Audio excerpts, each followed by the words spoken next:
This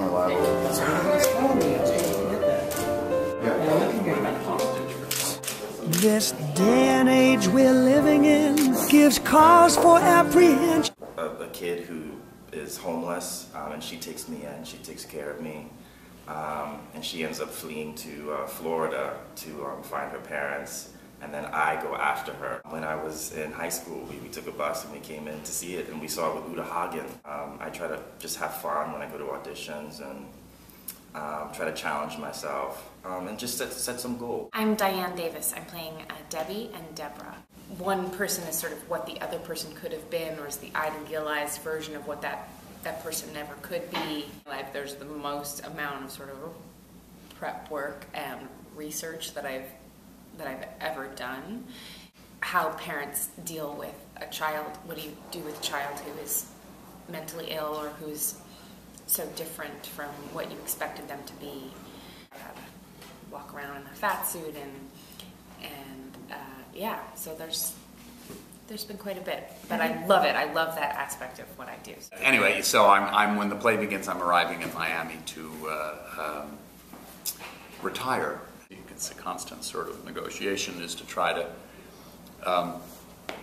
balance the kind of parts that I play. For years I had said that I wanted to do Uncle Vanya, and then I did, and so that was that one. I think that I think that Willie Loman is one that I'd like to do that I haven't done yet. Yes, I'm a mother and a wife. I'm a Holocaust survivor, and I'm trying to please both my husband and my daughter. And what I love about this play is it shows that if you've suffered from profound trauma, if you don't find some way of healing it, you inadvertently pass on that trauma and damage to the next generation.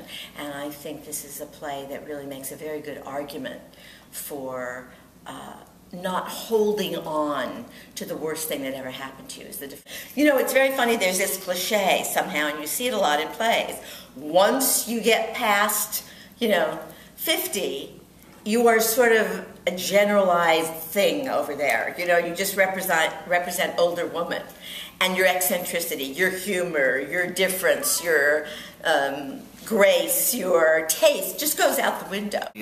There are through lines in all of Donald's work. The idea of the stories that we have, that we own, that we appropriate, that we steal, that we use. I've loved this play for a very long time. Donald has this saying, this is not your Bobby's Holocaust play.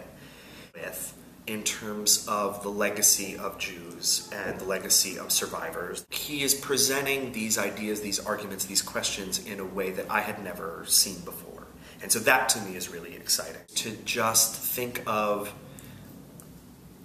this family, this situation, this night in which the story unfolds, and to look at it moment by moment as truthfully as possible.